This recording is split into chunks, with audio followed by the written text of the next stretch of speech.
yego hambere ahangaha hari umukozi w'Imana uretse kunsura ngira ngo ni umukozi w'Imana ageze iwanjye buriya mujye munahisha aho mutuye ubu namaze kubigira isomo ko ngomba guhisha aho ntuye yego iyo umuntu aje akareba ubuzima ubayemo bw'ako kanya yego ahita kwemerera ibintu yateruye ishyano ryose yaranditse niba ibintu yanditse byanga byakunda bihagaze nka miliyoni nkazigaye nk'icumi ati Mariro ati ibintu byose ngiye kubigukorera nti nukuri Imana iguha umugisha mushumba ntuzajya mu ijuru aciyeho umwanya arambwira ati ariko hari ikiri kubura mbese uko mbwiye yego ese ubu nti niki kiri kubura kuko numva ibintu byose naba nabikubwiye kiye kumbwira arambwira ngo ariko nubwo nakora ibyo byose nanjye nawe uzampa ibyishimo uzamuha happiness wabyumvishe nzamuha iki byishimo none urumva aje kubwihe mpamvu yarankunze nibyo yarambonye mva aranyishimiye ariko afite icyo ashaka nagaje kumfasha gutyo gusa kubera ko ankunze ahubwo biherekejwe n'icyo yashakaga icyo kintu kandi kitabonetse no muri bya bindi byose yanditse nticyabonetse sibyo yahise anavuga ngo kandi nta n'icyo uzimarira uko niryo jambo ngo twa tuntu twose yari yatondetse agiye kugufasha byarangiye nta na kimwe akoze ahubwo ahita ambwira ati niba wanze gutya na gutya ubwo urabona wowe uzimarira iki ko abagore benshi muri uyu mujyi ariko babayeho n'umugore wubatse afite umusohokana yego ndabambwira nti nubwo se naba nubatse nkagira unsohokana ati none ko yagiye muri sauna nti utandukanye ibyo nakoze ibyambayeho n'ibyo n'abo bagabo nti none se ubwo wabushatse kuvuga iki niba umuntu yaba yujuje byose byo mu rugo akarenzaho ibyo hanze ati ntabyo uzi nyine agenda nandakariya nanutse ko ntacyo nzigezaho rero ako kantu wari uvuze ndewe mpita numva ikiganiro cyanjye ukuntu kiri kugenda kihita kizamuka uragira uti yari umukozi w'Imana yaraje umwizerera muri ako kantu kiyita umukozi w'Imana ubundi hari ikintu kimwe cyatwishe twiyibagije ko aba bakozi b'Imana nabo ari abantu yego maze kubyibagirwa yaje mu marangamutima y'Imana yamutumye Imana izakugirira neza ije guhindura amateka y'ubuzima izakomora inguma akivuga inguma nataye amarira atagira ingano ndabomoka utangiye kurira imbere ye nkirira ati humura arushaho kugira gute gutigita yuzuzwa avuga iki Imana imubwiye yego arangije ngo kandi ngije no kugukura muri ubu buzima bubi butagira aterega isi nta shusho yagiraga Imana iza kuyiha ishusho nubwo uyu munsi nawe ugaragara gutya bitafite ishusho Imana igiye kuguha ishusho amen nibwo yahise ambwira ati andika ibintu ukeneye ndandika pe turandika anabibonesha amazi akambwira ati twinjira ara turebe tukahinjira akareba ati Mana twakubona mu muhanda ati Mana nyagasani yagira ngo uryama kuri dubure turandika abaje arambwira ngo ikizabiherekeza ni iki ngiki atariko nanjye nkabona ibyishimo none se uretse muhereke rero ahangaha niho hantu hajya hanancanga kurenza uyu muntu uko yaraje mu izina ry'Imana akakubwira n'iby'Imana izagukorera byumvikane ko ashobora kuba yarerekwaga yarangiza kuki inyuma yaho yavuze ngo ntacyo uzimarira iryo ni ijambo naryo riba riturutse ku Mana nibyo byabindi tugarukaho birangira dututse rwa rukundo murimo muravuga ko kandi nkemeza ko rudahari kuko uyu muntu afata igihe cyo kunsengera indi Imana imuntomeho nuko yari yankunze sibyo yego rero rwa rukundo ahageze yiyibagirwa ko cyangwa se Imana yamutumye ku ruhande rumwe reka mvuge gutyo we yizaniramo n'iby'imibiri ye yego none se ubwo tubwizanye ukuri urukundo ruri hehe rukwereka ibintu kugira ngo ukunde we wishore mu gatego cyangwa ukagwe none se Mariro buretse manze nkubaze nawe uri umukozi w'Imana ibintu Imana yamutumye weho wemera ko bizasohora cyangwa ntibizasohora ukurikije uko kuntu yabigerekeje yewe yavuze ibyo abona ibyo yaboneshaga amaso y'umubiri none se mama myoreka nkubaza akantu kamwe utabwiye umuntu ko wambaye urukoto rwarobotse mu kirenge umuntu yavuga ko wambaye urukoto rwarobotse cyangwa bivuga kuko yabibonye aba yabibonye urakoze cyane rero nitwe twiha impamvu z'abantu batuvuga nanjye wihaye impamvu yo kuba yahita avuga nzakugura amasafuriya nzakugura amasahani ninjye wamuhaye impamvu z'ibyo avuga sibyo cyo si kimwe kabiri iyo ntamuzana mu buzima bwanjye nkamubwira nti duhurira aha tuganire ibi ntiyari kubimbwira kuko ntiyari kuba yabibonye, yari kumbwira uburyo nkunda, uburyo Imana inkunda, uburyo izangirira neza, ariko nta bindi yari kurenzaho inyuma yari kubona. Ariko urumva ninjye wamuhaye urwaho rw'ibyo avuga, kandi none hararangije n'ibyageretseho nyuma yavuze ni ukuri, ntabwo nakurenganya kubera ko we wabanje kuvuga ibyo ubonesha amaso, ubeshyera Imana. Rero dufite abantu benshi bari kubeshyera Imana ngo iravuze, kandi bisobanura ngo ubu twicaye ahangaha twakwemeza ko atari Imana yari imutumye. Njye ntabwo nabyemeza. None se Imana yamutuma ntisamubwira ngo nzamuhe ibyishimo, birabona hari ibintu akwiye kuvura mu nda yanjye? Yego. Ikirumva ko ari ikibazo rero akabivura niba ufite umuti. Arakoze cyane. Ariko rero bantu mudukurikiye muri aka kanya hari ibintu mukwiye kujya mumenya. Abitwa abakozi b'Imana uyu munsi bagiye batuma abantu ahubwo bava ku Mana, babaye igitutsi, bahindutse igitutsi. Kandi noneho si abitwa abakozi b'Imana gusa b'abagabo, n'abagore ahubwo nibo nsigaye mbona ibintu bikaze kurenza. Reka noneho rero ngewe umbwire nze no kukwereka amafoto. Umupapa umwahetse kumpamagara ati nabonye umumama umukozi w'Imana kuri social media, ndamuhamagara nifuza gusengana nawe, ati ngiye atampamagara ambwira ko arembye, ngiye kumureba nsanga akenyeye igitenge mu mabere. Ati nibaza umuntu mbwiye ngo ninze dusenge nsanga n'igitenge, atagiye kumbwira arambwira ngo yarankunze, ati kandi ndahava bibaye. Ati Marira ataho hantu ari kuhikora gute? Yaremeragwa mu mutego. Ngaho mbwira ntiwarahaguye? Ati hoya, atahubwo narokowe n'umwana we wakangutse ararira. Mukurira uko yari yavuniye mu rufunguzo ntiyarukuyemo, nese nkingura ndiruka ngo uwo mugore atuye Kimisagara. Ubwo nawe niyo yumva azahita akizwa, Kimisagara uzahita ukizwa. Yesu. Ariko uziko dusigaye dufite ibibazo n'ibigeragezo koko. Ari nayo mpamvu ngende kuvuga ngo abantu biyita abakozi b'Imana kuri iyi saha bafite ibintu byinshi bakagombye guhindura kugira ngo byibuze bareke no gutuma abantu badakunda Imana, kuko twese turabibona cyane. Social media buriya ikurikiranwa kurenza n'ibindi bintu ibyo ari byo byose. Nuza wiyise umukozi w'Imana, nuza wiyise umuhanuzi, nuza wiyise pasiteri, ariko ari wewe ibibi byose biherekeje, utekereza yuko abantu benshi batazava ku Mana kubera wowe? Reka nkubwire, hari ijambo ryavuze ngo mu gihe cy'imperuka marayika w'umwijima azambara umwambaro w'umucyo kugira ngo aze kuyobya intama. Yego. Kandi bishatse kuvuga iki? Ntago ari uko aba bantu batabyirutse bakijijwe, ahubwo bari bakijijwe, bagirana n'Imana ibihe byiza, bagiranye nabo ibihe byiza, bemerera amasezerano meza. Buriya reka nguhe urugero, umugore wariye agahaga atekereza mu majyepfo, ko niho ibitekerezo bye bitabigira gute bigarukira. Sicyo si kimwe, uraza kumbwira aho nari buvuga ibintu neza, kandi ndi kumva nkamanya nuko abagore duteye cyangwa se nuko abagore twiyumva. Noneho umbwire, ufashe Maria Rose uyu munsi uramugaburiye, uramwambitse, arasa neza, sibyo?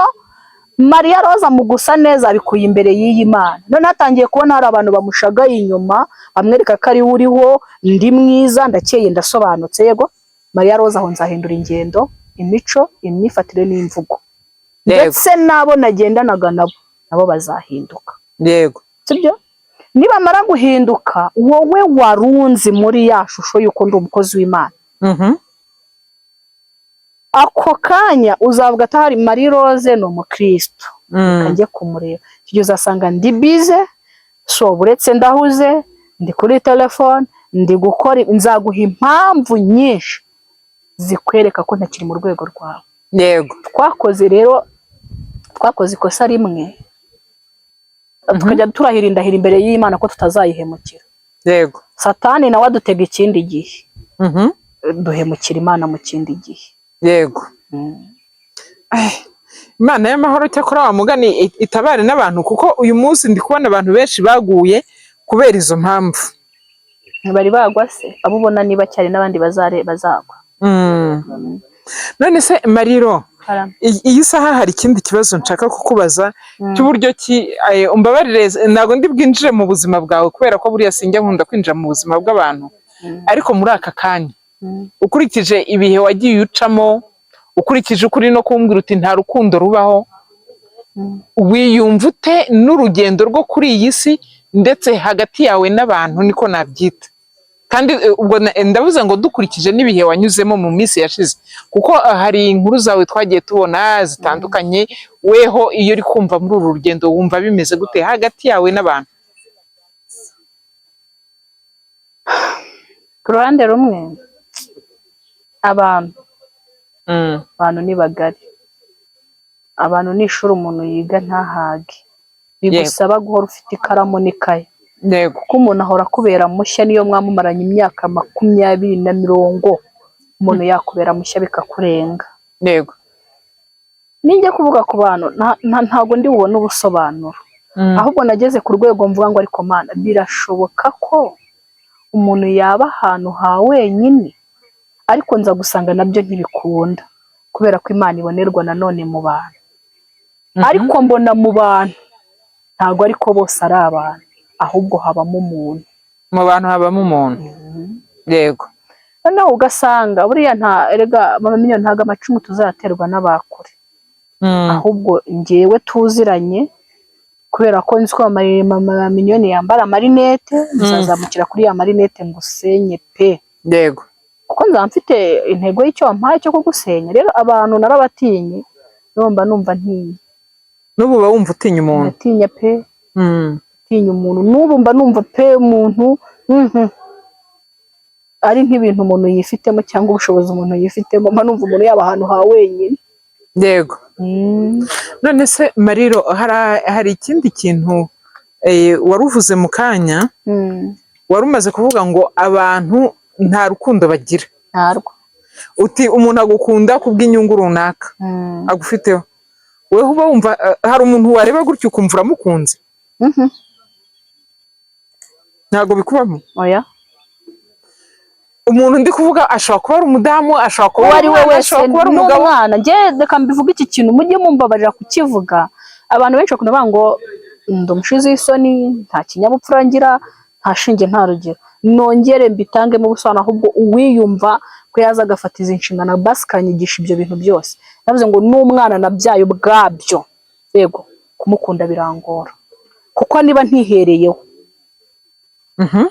ntihereyeho ubwanjye kankuha sinzi uko ndi bubisobanure, ariko kenshi iyo ndi njyenyine umuntu kumwe yicaranye ari wenyine ari nko gutekereza, nshobora kumva wagira ngo ndi kuvugana n'undi muntu, kumva amajwi ambwira ati kubundi ubuntu uzimarira iki, ubuntu uzagera kuki, undi ntiwakwiyahuye. Yego, najya nkurura koko nanjye nkabona nta muntu mfite, ntawe nabwira ibi bintu byose ninjye bireba, ubuzima burakaze, ese koko nzimarira iki? Yego. Nkumva ijwi ryanganjije, nkahita iruhande rwanjye urumva hari ibinini baduha, hari idera byo gusinzira nyine, nkahita mvuga ntuwara rimwe bikarangira. Muri cya gihe nakagiye kubishyikira ngo mbinywe, umwana agahita azayiruka ngo mama shushu be. Abyumvishe? Noneho ukankumva ni nk'ijwi rivugiye kure, nkamera nk'umuntu ukangutse. Yego. Mbwira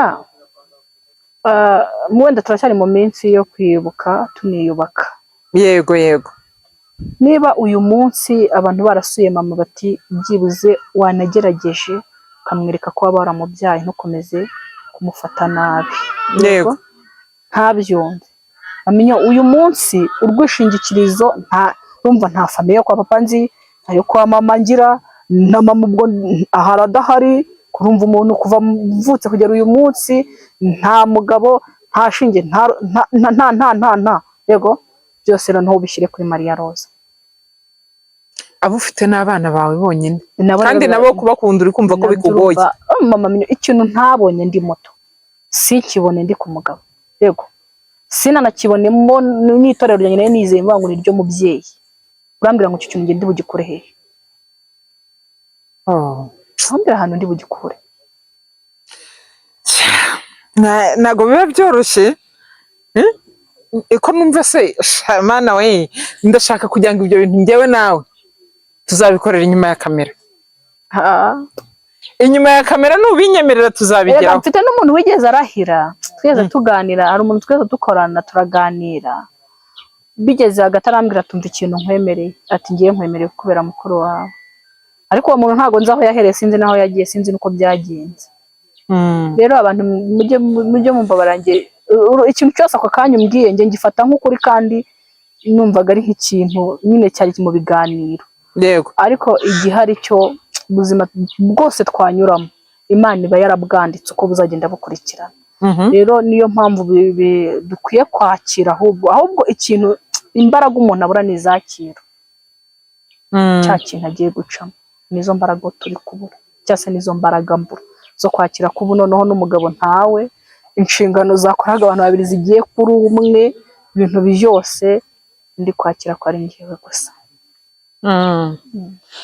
Oya buretse manze nkubwira akantu, uragira uti hari igihe nicara nkumva n'amajwi ambwira ngo ni niyahure araza, n'iyi saha ayo majwi aracyaza kuri wowe? Ko nyagasani ndicara iwanjye mu rugo, niyo mpamvu kenshi abakunda kunsura akunda gusanga hari nk'umuntu, hatashobora kubura umuntu mu nzu, ndicara wenda ntiyabuze, wenda baramwana arambwira ati mama nta sabuni ihari, najya kumva nkumva ni nk'umuntu uvugira habona wowe uzimarira iki, amajwi akahita abikubwira, uhita wumva ijwi rivuganye nawe, uzimarira iki kundi wakwiyahuye, ukanaranganya amaso ukabura umuntu ukubwiye wakwiyahuye, so nta muzimu waba umvugiyemo, mu izina rya Yesu. Noneho Satani agahita akwereka intumbi z'ibintu byinshi ukeneye gukora, bakwereka aba bana bagiye gutangira ibibazo byose ukabitekereza muri nkahita numva mugana ko wundi wa mugani koko, nshingiye uko navutse, nshingiye uko nashatse, nshingiye nuko mbayeho, nshingiye n'abantu, nshingiye byose nkahita mbona nta kintu na kimwe mfite, tayari nkahita numva nta kinywa bikarangira.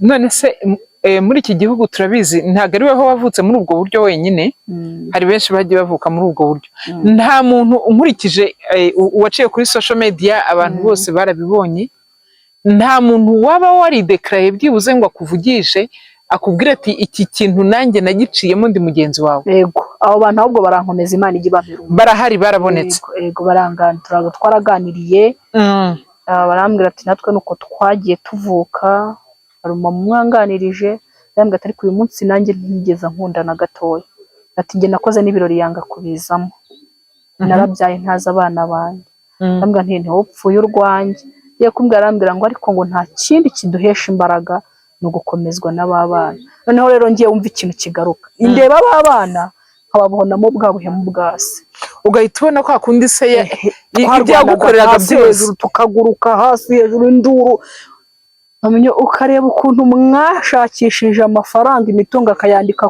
ku mubyeyi kuri iwabo, gahita ubona nk'umwana yakora n'ikosa gatoya, kumva bya bintu byose bise bizamuka n'umujinya, ukaba wakubita abana mwana ukanamwica. Yego yego, icyo cyo ndacyemera 100%, kubera ko iyo uri muri icyo kibazo umuntu ushobora guhita uturaho umujinya ashobora guhura n'akaga gakomeye. Waba urangiye umujinya ni mutura bari abana, niba mbona ku ruhande mw'abana, Imana imbabarire twese bari abana, simbizi ukuntu ndabifata. Hari umumama umwe twigeze kuganira, yari afite ikibazo kimukomereye cyane kimeze nk'icyo cyawe, ndashimira Imana yuko hari ibintu byagiye bimuvamo, nawe yari ari ku rwego avuga ati nabiriya byana, niyo terime yakoreshaga, ibiganiro byanjye byose arabikurikira, n'iki ngiki nzi ko ari bugikurikire, yarambwiraga ngo nabiriya byana simbikeneye mu buzima bwanjye, bitazamera nka se. Nyine ikosa umwana akoze rito cyane, itambona mu popo rero, nkitambona forume yose. Ikintu nashakaga kukubwira nuko uyu mubyeyi uko abimbwira gutyo, umunsi wa mbere akibimbwira naracecetse, yabimbwiye dufite ubundi buryo twahuye twamenyanye, ariko ibintu bya kanseringi ibyo ni ibyanjye kuva kera. hari igihe umuntu narabyizeho, hanyuma hari n'ukuntu umuntu aba yaranabivukanye muri we, namanje ndamucecekera kuko urumva nyine yari afite umujinya n'agahinda.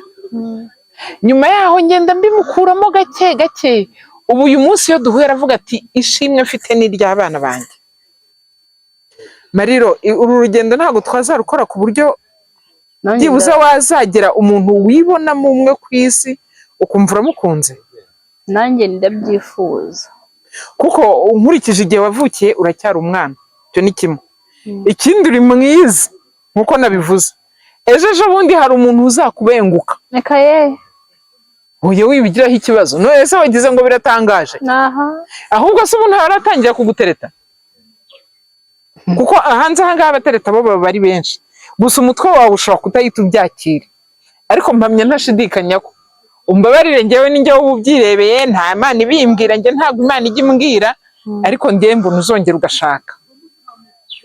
ariko igihe utarabyakira nyine urabiseka gutyo birakariremo ugira gute ntunabyumve uhise ukora kuri za mpeta wiyambitse ariko ntekereza ntashidikanya ko bishoboka ko ushobora kongera gushaka uyu Marie Rose reka ye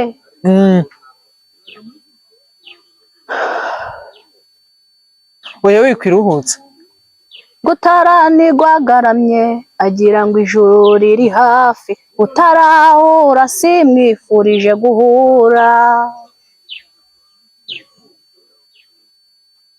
None se Mariro usibye wenda kuko nakumvishije usibye n'abandi bose nanjye ubwanjye sinikunda ngiye byarananiye wa kwikunda wumva nta birimo bundi breka mumbabarira abantu mwese bucana mutsubiza ubundi urukundo ni iki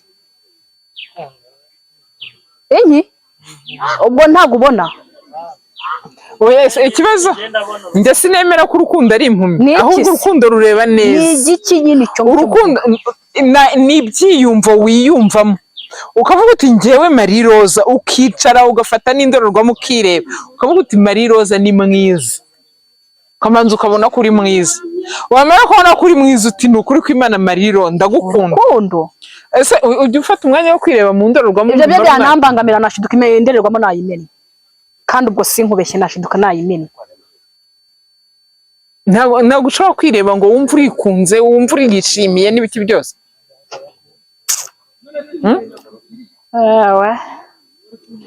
Mariro ko numva rwose nawe papa wambajije karame nambazi murakoze bazazira kurura nta kibazo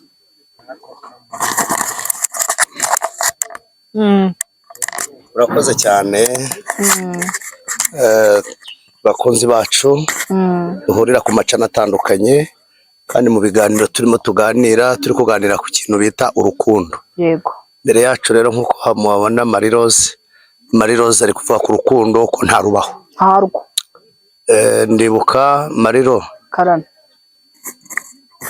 ndibuka twiga ku isomo ry'urukundo muri kaminuza batwigishije urukundo rw'uburyo bubiri ku rukundo rw'Imana agape rutagira icyo rushingiraho no ku rukundo rw'abantu muri rusange uko abantu tubana n'uburyo dukundana n'uburyo tugendana tuza gusanga urukundo rw'abantu muri rusange akenshi rushingira ku bintu no ku bikorwa no ku buzima bw'ibyo babayemo cyane ko twaje gusanga hari n'abantu bakundana kubera profe y'icyo baprofita ku bandi hanyuma kandi tukagaruka inyuma tukareba ku rukundo rw'umugabo n'umugore Bibiliya Befeso 5 Pawulo yandikira Befeso bice 5:22 yaravuze ngo bagore mugandukire abagabo banyu no kuganduka ko sugukunda yego mugandukire abagabo banyu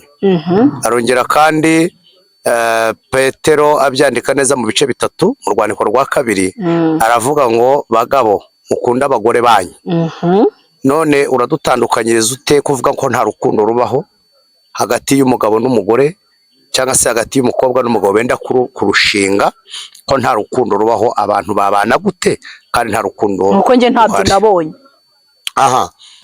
ntabyo wabonye gute rero cakana n'umugabo wanjye nuko yaramfashe ku ngufu wabyumvishe neza yego ikindi cya kabiri urwo rugo twabayeho kugira ngo dushakishe twiteze imbere ibyo bintu by'inkundo byaje kwa kangahe yagufashe ku ngufu waramusuye nari umukozi wo mu rugo ahantu nabaga yego ari kwa mushikiwe yego ahataha yego kumwe umwana ava tuva muri dushe turangije imirimo yose yo mu rugo sanga ari mu cyumba yego kiwanje ngiye kwambarira biba bityo ahita nantera inda none urambwira ngo izo nkundo zaje zite hanyuma se aguteye inda mwaje kubana cyangwa byarangiriyeho kubera ko urumva nari mutoya yego bari barimo bafunga abantu icyo gihe mushiki ahita amubwira ati mutware ni wowe ubikoze hari ikintu nshaka kiravuga none se Marie Rose guca iteka ko nta rukundo rubaho bitewe wenda n'ibyo wahuye nabyo hari isomo bita kiridame n'ubuvuzi bw'umutima n'ibikomere umuntu abana nabyo cyangwa agendana nabyo impamvu waba uvuga ko nta rukundo rubaho ahari ntiwe byaba ari ibikomere ufite ariko urukundo rwo rukaba ruhari simpamya ko abantu barufite muzigumane, ariko kwa Mariya Roza nta rwa mama nabonye, nta rwa bene mama, nta rw'umugabo, nta rw'imiryango y'umugabo, yego, nta n'urw'inshuti nabanye nazo cyane agendanye nazo, nta n'urw'itorero. Turekera aho ngaho Imana, turekera aho ngaho dukomeze ibindi. Tutarava aho ngaho, tutaranabireka, ubwo se byaba bijemo wa mugani uvuga ngo ubuze byose. Ngewe nabuze aho navutse, mbura aho nashatse, mbura byose nk'ingatimenya, nsigaranye babana nabo kandi ndi kwiga kugira ngo numve ko nagira wa mutima uba urukundo usigaranye n'urw'Imana. Hari Imana n'urukundo Imana igukunda. Simbizi nayo kuko sinyibona niba inkunda kuko simbizi. Mariya Roza. No yahave. Mariya Roza sibizi. Reka gusubize Marene.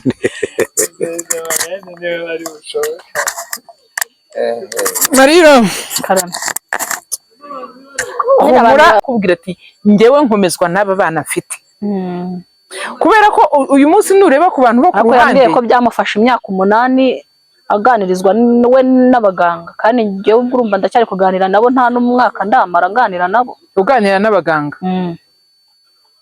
Ariko byibuze wumva hari akantu gato yakagenda kazi uri kuganira n'abaganga. Yego. Ko barakubwira ngo tubwire byose utagize aho duhisha, bagira uburyo bagufasha munye nibyo mwirirwa muganira. Moya ndabizi counseling ndayizi uko ikorwa. Byibuze watase ukaba wabwira n'umwana uti wiriwe ute wavuye ku ishuri byagenze gute? Ubu ngubu bisigaye biza. Biragoye ko nabibabaza Imana imbabarire, ntabwo nabibabaza. Wumva uri igiti gihagaze mu nzira kigenda cyonyine, tubyita igiti gifite amapine. Numva nyine tunduwe, ibindi byose bitakureba. Ubundi ubwo icyo mangana nacyo nuko wenda batasohora mu nzu, birire, biryamire, biyigire, ariko ntugire ibindi bintu mbaza bijyanye n'abana. Ndabinginze rwose mu munambabarire ko ntabwo ndi bubone busobanuro bw'ibyo ndi buba. Urumva ntabwo biba byoroshye, ariko hari ikintu kimwe ngiye kugusaba. Ndagira ngo wibuke yuko aba bana udaha urukundo nabo mu myaka nk'iyo ufite bashobora kuzaba bameze baryo. Uratekereza sosiyete iri imbere yazamera gute? Niba weho ubwawe urambwira uti sinikunda n'abana simbakunze, aba bana nabo bazakura bazi ko nta rukundo rwa mama wabo babonye. Kubera iki nawe uragira uti nta rukundo rwa mama nabonye? Niba nta rukundo rwa mama wabonye, wakoze ikintu kiri kontrere, reka tubitware gutyo. Wowe ukavuga uti ngewe reka nkunda abana banjye, ibyo mama atankoreye mpinduka umwere ngewe mbikorera abana. Wamenye rero mbabarira nkubaze, ubu wajya kugabura ikintu utifitemo, reka nkubwire nacyo kisha abantu benshi, sibyo? Umubwiriza butumwa aza kuri YouTube akabwiriza abantu kureka gusambana kandi abikora, ugasanga yambuta bibye ntayifashe. Kubera iki? Nawe ubwe ntayo yifitemo. Nujya kugabura ikintu uzajya kugabura ikintu wifitemo. Ndacyo kugabura umuntu ikintu ntafite. Kubera iki? Ngiye kubeshya umuntu kandi usanga nicyo nkoze ntacyo kimaze. Impamvu ikintu cyose tugikora kugira ngo tukiduhe umusaruro. Nujya no guhinga uzacunga iyo ukurikiranye urwiri, bigusaba gucukura ukageramo hasi, sibyo? None se urajya kugabura ikintu ni nacyo kishe aba bantu b'Imana. Impamvu ni iyi, bagiye babwiriza abantu ibintu babica hejuru, sibyo? Uyu munsi turi mu ngaruka zaba abantu bagiye batwigisha nabi. Yego. Iyo baza kutwigisha imibabaro n'urugendo Yesu yakoze n'imvune yahuye nazo no gushinyagurirwa no gusuzugurwa, Yesaya 5:3 umurongo waho wa 3 kugeza ku murongo waho wa 6 uravuga imibabaro Yesu yanyuzemo. Iyo baza kudusomera ibyo bintu, yego, bakatwigisha uru rugendo, bakavuga ngo mukurikize urugero rwiza rw'ababanjirije, tekereza ko tutari kubona abasambanyi, abajura, abesikoro, abatekamutwe, ntitwari kubona divorce. Kuki divorce nyinshi? Unsubiza iki kintu ziri guturuka mu barokore. Yego. Nsubiza kuki zituruka mu barokore tutari kuzibona hari mu basinzi bicana? Ntabwo turi kumva abasinzi baba biyicaniye, kuki noneho ziri kuva mu barokore? Mbo Mariro, ikibazo cyawe umuntu aba ari kucyumva, ariko uyu munsi nubwo mbwira ngo kuki divorce nyinshi ziri kuboneka mu barokore, ntekereza ko aba bantu hari abantu bagiye kwishushanya mu idini bigira abo batari bo. Ariko noneho umubonye hariya, hari ikiganiro nigeze gukora mbabwira ukuntu hari umusore wari usanzwe ari umusinzi, arangije aravuga ati kugira ngo nzabashe kubona umugore, reka nzishakira umugore mwiza wakijijwe wibera mu rusengero. Ati uwo nguwo rwose azabasha no kwihangana, yihanganira amafuti yanjye. Aragenda yinjiye mu rusengero, akinjira mu rusengero yakubitaniyemo n'umukobwa wageze mu rusengero ndetse yinjira no muri korari. Uyu mukobwa winjiye muri rusengero akagera no muri korari nawe yari afite umugambi umwe, uvuga ati ndashaje, nimba ashaje kandi ngomba kuzashinga urugo ndabahone. Yinjira mu rusengero agira amahirwe, agira na ya mpano, birangira agiye no muri korari.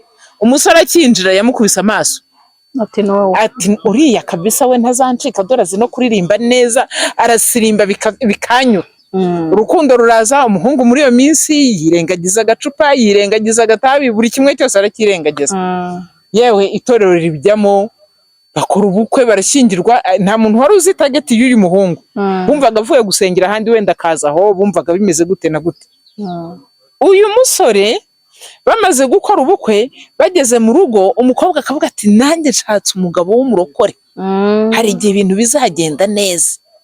Bamaze kugera mu rugo, ku munsi wa mbere barihanganye, icyumweru biciyeho, icyumweru cya kabiri umusore ataha yavamvagaye,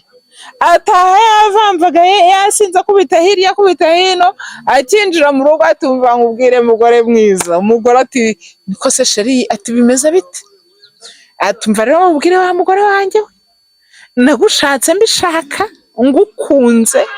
Ati ni ukuri kw'Imana sinari umurokore, jye nayinja kwishakira umugore mwiza mu rusengero. Umukobwa atumva rero mushuti wanjye, nanjye njyayo, nabonaga imyaka injyanye, ndavuga ngo hariya nzahakura umusore mwiza. Ati ariko jyewe buriya kuri kontwari sinahavaga. Amaze kumubwira gutyo, ndangira amubwira tumva rero umusinzi mugenzi wanjye, ati twigira kuri kontwari, ubundi urusengero rwatubereye umuhuza. Bisubirira mu kabari, ubuzima bwabo bw'akabari barabukomeza.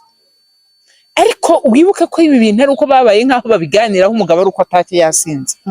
Ese shuti yanjye, umugabo uzasindira hariya yajya gutaha akaza yinywereye agashaka katungurusumu kaganza ya nzoga, utekereza ko atazi ibi byose akabikora ku buryo na divorce iboneka? Uyu mukobwa yakomeza akiyumanganya akavuga ati disi wansanze ndi umuririmbyi, ibi bintu rero simbyemeye, agakomeza guhagarara kuri ka kantu k'uburirimbyi yari amubonyemo, ntamwerurire ko nawe yari uwo kuri kontwari. Utekereza ko divorce itari kuboneka? Uyu mukobwa yitwaje ntabwo ziri mu bato, ziri mu bakuru. N'abantu bose usibye ko batangiye kumenyana amafuti yabo n'abakuru. Kandi noneho iki kintu cy'umwuka wa divorce cyateye, ntago mvuga ngo kizakizwa n'idini cyangwa kizakizwa n'iki. Ariko ubundi buriya ni irihe kosa umugore atakwihanganira ku mugabo? Ahubwo kwihangana kw'abantu kwabaye. Oya, ni irihe kosa umugore atakwihanganira ku mugabo? Njye bazatwandikira muri comment barimbwire. Wowe icyo utabasha kwihanganira n'iki ku mugabo Mariro? Warakubiswe twarabyumvishije, inzara yarakwishe twarabyumvishije, bagucyuriyeho abagore twarabyumvishije. Ikintu cyabaye finali cyabaye iki? Uzi kosa nta ikintu ntari nzi kwihanganira ni inkoni, kuko noneho yaratangiye kujya avuga ko ndi umusazi, banjyana indera ndi umusazi, natangira kungira umusazi sasa wiru. Ikindi ntashoboye kwihanganira ni uburyo nari mu Karasano Nyabugogo, marakwa muri gereza zo kwa Kabuga baranze, imitungo yose nsanga yanditse kuri iwabo.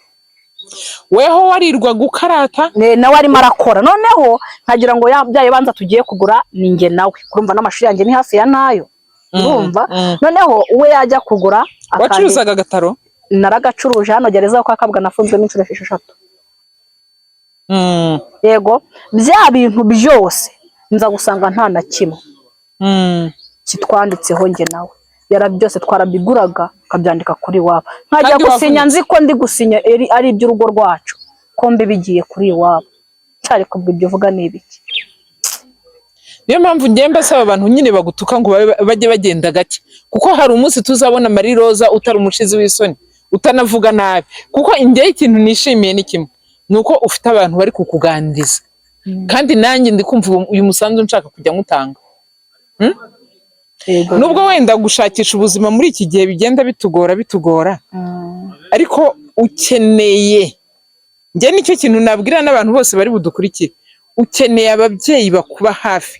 Abagabo b'abahehe si bo babe bitonze, kubera ko bo wazabacamo kabiri cyangwa bigatuma hari umuntu yigeze kumbwira, nawe ni umuntu wari ufite ikibazo nk'iki ngiki, afite ibyamuhungabanije, aza kumbwira ati njyewe hari umugabo ushobora kuza azi ko aje kuntereta, atakaza yivugishwa bwa bugambo bwa 12 azi ko ari buhita afatisha muri ako kanya, ati bazi ko natwe turi amasharaguruka, ati nkaba nahitamo kubita icyuma bakamfunga kandi batazi icyo azize. Ako burya wanamura, reka nkubwize ukuri mubye, niba hari ikintu mbonye muri iyi minsi mike y'urugo rwanjye rusenyutse, abagore batagira abagabo barasuzugurwa, n'imbeba yose ikaza kugutereta barubahukwa sha. Uzi ko n'utakuvugaga abona icyo avuga? Yego. Uzi uburyo abana bawe noneho basuzugurwa?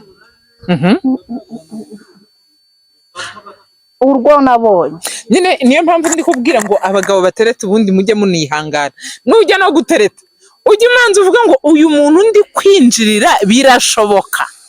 Hariho n'ushobora tuvuge nka Marie Rose gucecekanye nka gutya, wamureba ukajya ugira ngo yakwikirije, yakwemereye, wamugera imbere uri kuvuga menshi akayita kurangiza. Byashoboka? Yego nabikora.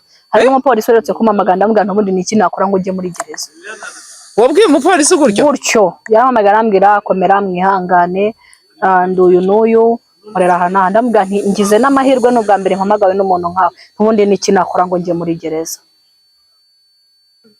Kandi ari gihe numva pe ndambiwe kuba mu bantu nk'abantu, ubundi niki nakora, ubu sinakujyana nta kosa mfite nakoze, ngo ntabwo nakujyana ngo banyemere, ariko banyemera nava hanjyayo. Kimwe hari n'ijambo navumeretse gukoresha, ndavuga nti ndashaka ko amaraso yanjye cyangwa imbaraga nsigaranye nazikoresha nkorera igihugu cyane. Niba banyemera bambwire njye mu kazi byo gukorera igihugu cyane, ariko kuba muri societe birakurambiye, birananiye, ahubwo byarananiye. None Marie Rose uretse manze nkubaza, hari umwana wawe mukuru angana gute?